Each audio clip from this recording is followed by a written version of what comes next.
I don't know what to tell you guys. I mean, in the platinum rank, we are winning coin tosses like crazy. If only I could be winning these when it comes to master rank. I don't need to be winning them right now, but we were able to play a little bit more on the second day of season 19. And as you can see here, we are now on an 8-win streak. So 9 matches played total with a record of 8-1, 1 loss. Of course, still using FLOOWANDEREEZE. Changed the deck list a little bit just to be trying some other stuff out. I was actually tweaking it in solo mode. I tried the Smorg package, didn't really like it, so I'm gonna opt to not play it here. But what I did do is I cut one of the D fissures just because tier limit doesn't seem to be that prevalent, at least where I am right now. And I also cut the DD Crow, and I opted to put back in 2 Call by the Grave. Now this card is kind of like a call by a DD Crow in acting as disruption, especially on your turn. It just has the added benefit of obviously the negation, which is absolutely huge, right? If it's your turn and you're going first and you're able to call by the grave an Ash Blossom or an Effect Veiler, it just adds another layer of countering the disruption, just like with Advent and with Book of Moon. The only thing that this will not negate obviously is impermanence, but this card just has so much utility. Plus obviously, you know, if they activate a Havness or something on their side and they end up milling a name, you can chain call by and just banish the name and make it ineffective for the next 2 turns. So, you know, this card, obviously there's nothing more that needs to be said. It's Call by the Grave. It's one of the best cards in the game. So I'm trying to fit this back into my deck. Like I said, I haven't really run into too many matches where I think I need Dark Ruler no more. Obviously, I've been winning with what I have, but again, I've been going first. And when you go first with FLOOWANDEREEZE, if you don't brick, you should absolutely be winning the game still. So more testing is needed, especially going second, and I'm sure I'll get that experience as I progress through Season 19.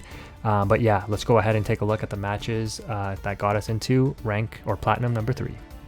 At least right now, I think it is worth me finally posting some matches going first because the dynamic of the deck has definitely changed. It's not like, I don't want to say auto win, but it's not as easy as it was before with the double M pin to go first. You have to really know what combos you want to go for. So this hand is very interesting. We had 2 Robina and an Advent, and we also have Gold Sark. So with this combination of cards, I'm actually going to opt to use my Advent preemptively, which does make me susceptible to getting impermed or Veilered.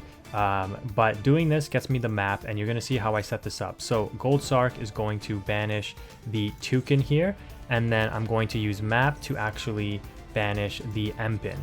So the plan is summon Robina. We're going to prevent getting ashed by chain blocking it with the Toucan. If we get impermed, that should be fine because Toucan will come back to hand, and then we'll be able to summon Toucan, grab M-Pin. So if we don't get Eagle into hand, it's totally fine. The benefit of doing it this way is that if I don't get disrupted, I will get the Eaglet and I'll get the extra tribute summon to my hand, and I'm pretty much assured to get the M-Pin at this point. Now the downside is if the opponent is really on point, they will know to keep the Imperm for the now 1 of M-Pin, and they'll wait to disrupt the Toucan here. Because of the way that this is set up, I can't actually bring out AVIAN first and then summon the Toucan as my normal summon for turn, which I still have, because I don't have the 4th name in order to get the 2nd tribute off. So if I try to go like Apex, normal summon Toucan for turn, and then they're like Imperm, I Apex negate it, but then I can only normal summon another small bird, and then my summoning ends. So it doesn't work as well. So if the opponent was big brain and was saving the Imperm, knowing what I was kind of going for, that's how they could have stopped me. But usually they're not going to be doing that. They're going to try to stop one of the searchers, which is normally the correct play. But in this instance, because M-Pin is now limited to 1, this is another reason that is where you could be impacted, right? So this is another, like, there's so many weaknesses with 1 M-Pin, so many advanced plays that you can't do anymore, and so many other choke points now that your opponent can cut you off from, right? So these are all things you have to be aware of. So for those of you that are saying 1 M-Pin isn't a big deal, I mean, I'm pointing it out in every single video that I post. Like every match it comes up, 1 M-Pin comes up. Now in this match, again, decklist video is linked in the description, but thankfully we opened at least one of the power spells in the Dreaming Town, so we don't have to search for it, and we were able to get map to hand with the Advent. So we end up with the same rotation of power spells, but again, the detriment is during the opponent's turn, we're only going to get 1 tribute summon off of our unexplored win. So even though we have an ideal setup here, even going as far as getting 2 tribute summons on board in the Apex, we're still only limited to 1 Apex summon during the opponent's turn off of the Dreaming Town. Now, if the opponent normal summons, we also get one off map. That's a different story. So they start off with an Extravagance, and I'm like, oh, is this a mirror match? And if I'm assuming it is, you know, they're maybe testing out Flowandereeze as well. And I'm like, they might brick, and I know how this deck plays, so I'm like, I'm straight up negating this Extravagance, because my guess is if they're playing Flowandereeze, they likely need these draw twos. Unfortunately, the opponent baited me, and they do the Pot of Prosperity. Crazy to see that only has a 17% usage rate. It's literally like one of the best cards in the game. But yeah, they reveal Evenly Matched, Ariana, so they're on Labrynth, Stovey Torby, another Evenly, Ice Dragon Prison, and Goes in Match, and they opt to take the Evenly. So they revealed 2 Evenly, so I'm like, the odds they have double Evenly is probably pretty low. So, you know, they're going to go Battle Phase here, and before Battle Phase goes up, I'm going to activate Dreaming Town, trigger the Robina, trigger the Eagle, and you notice how I'm constantly chain blocking everything because I cannot play into Ash. This is another thing, like, you suffer a lot, especially with Evenly. If you play into Ash and then you don't get your negate on board, they evenly you, you're going to lose one of your 2 1-ofs, right? You're either going to lose your 1 Empin or you're going to lose your 1-of map. And your 1-of map is your only lasting disruption, right? If the opponent ends up normal summoning and you lose your map and you keep your Empin, then, you know, you don't get another disruption off of map here. So, and with Labrynth, like, you actually need both of these cards, because Labrynth normal summons, they don't really special summon all that much. Well, they do, but, you know, their Ariana and stuff is a normal summon most of the time if they don't bring it off Welcome Labrynth. So your map is pretty useful, but I would say the Empin is probably more useful, just because you need the ability to search out your spells in this matchup.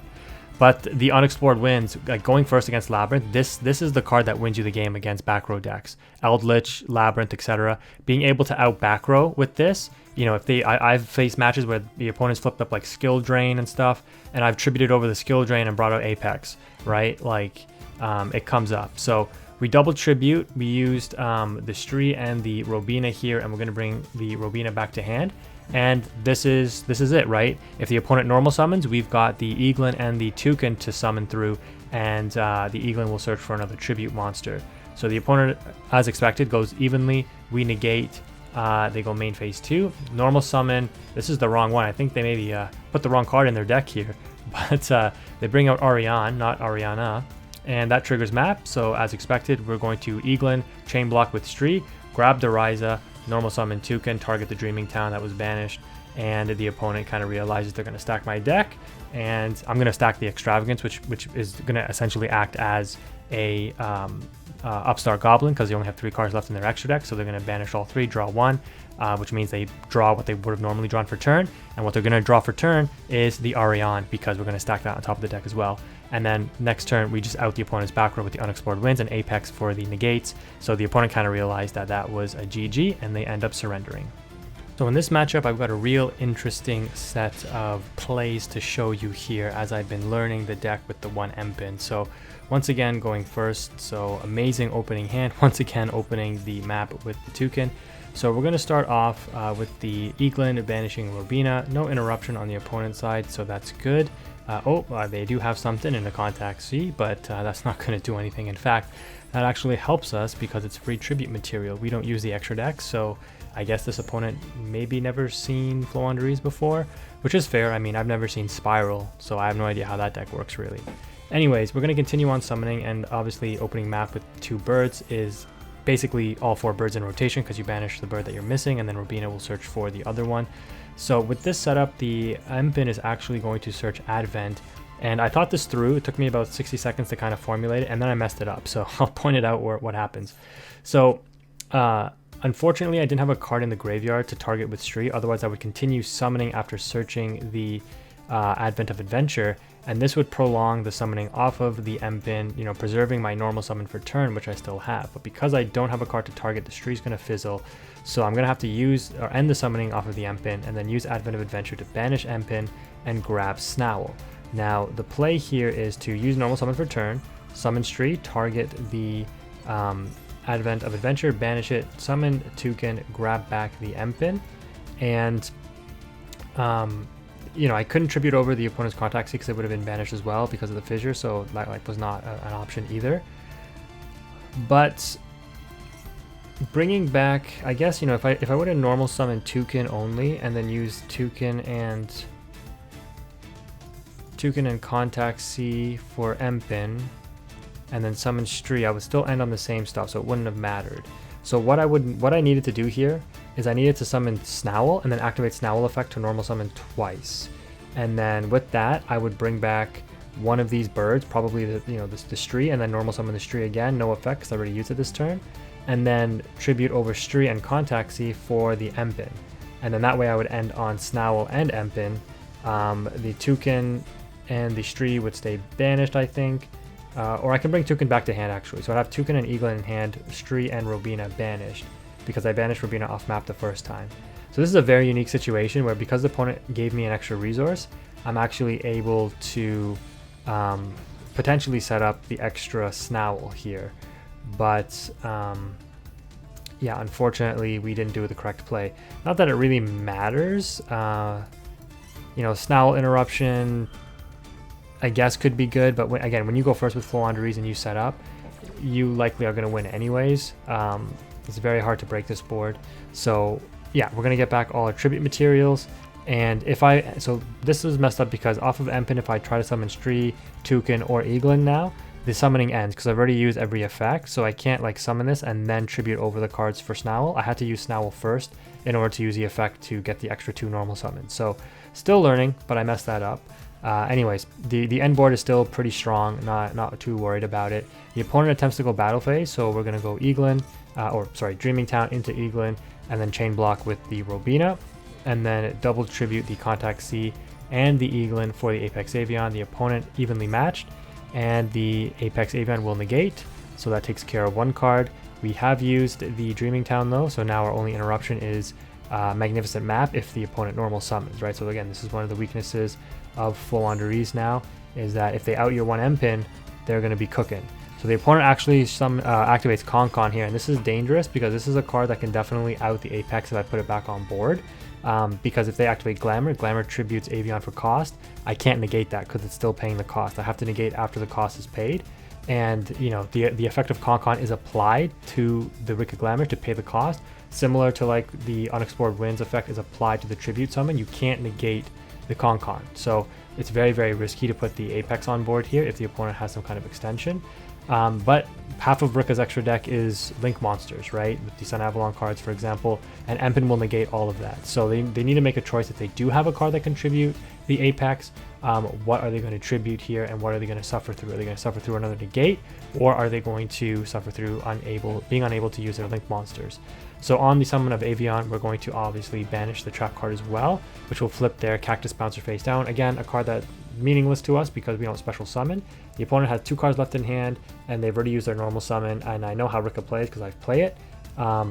And they likely have no other extension. Like they have maybe special summon Princess, that would be the only extension, and that can't really do anything.